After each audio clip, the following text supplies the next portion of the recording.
سورہ محمد قرآن مجید کی 47 صورت ہے۔ یہ مدنی صورت ہے اور اس میں 38 آیات ہیں۔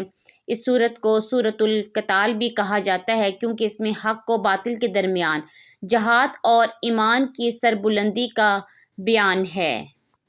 اللہ تعالیٰ نے اس صورت میں ایمان والوں اور کافروں کے انجام کو بہت واضح انداز میں بیان فرمایا ہے۔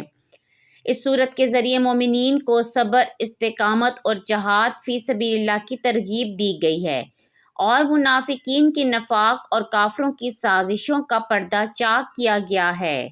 رسول اللہ صلی اللہ علیہ وآلہ وسلم کا فرمان ہے، جو شخص سورہ محمد کو پڑھے اللہ تعالیٰ اس کے دل سے نفاق کو نکال دیتا ہے اور ایمان کو مضبوطی عطا کرتا ہے۔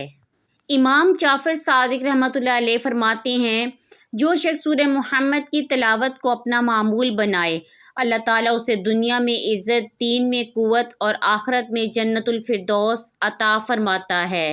ایک اور روایت میں آتا ہے، جو شخص جمعہ کے دن سورہ محمد پڑھے اس کے ایمان کو اللہ تعالیٰ موت تک محفوظ رکھتا ہے اور قبر میں عذاب سے نجات دیتا ہے۔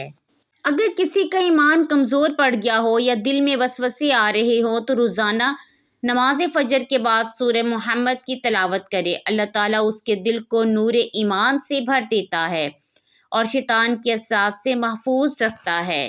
جو شخص روزانہ یا ہر جمعرات کی رات سورہ محمد کی تلاوت کرے اس کے رزق میں بے پناہ برکت پیدا ہوتی ہے۔ اللہ تعالیٰ اس کے لیے غیب سے رزق کے دروازے کھول دیتا ہے اور کاروبار یا نوکری میں ترقی عطا فرماتا ہے۔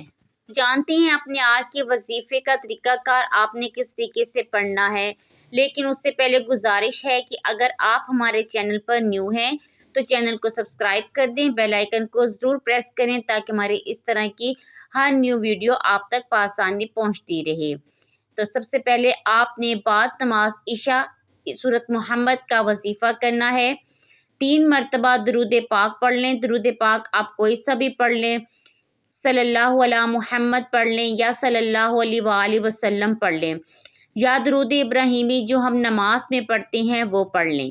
ثواب کی نیت سے ایک بار میرے ساتھ مل کر پڑھ لیجئے، اللہم صلی علی محمد وعلی آل محمد کما صلیت علی ابراہیم وعلی آل ابراہیم انک حمید مجید، اللہم بارک علی محمد وعلی آل محمد کما بارکت علی ابراہیم وعلی آل ابراہیم انک حمید مجید۔ 3 مرتبہ درود پاک پڑھنے کے بعد 1 مرتبہ سورہ محمد کی تلاوت کرنی ہے۔ اب آخر میں 3 مرتبہ آپ نے پھر درود پاک پڑھنا ہے۔ جو آپ نے وظیفے کے آغاز میں پڑھا تھا وہی آپ نے وظیفے کے آخر میں بھی درود پاک پڑھنا ہے۔ یہ عمل 7 دن تک کریں، انشاءاللہ ظاہر برکتیں حاصل ہوں گی۔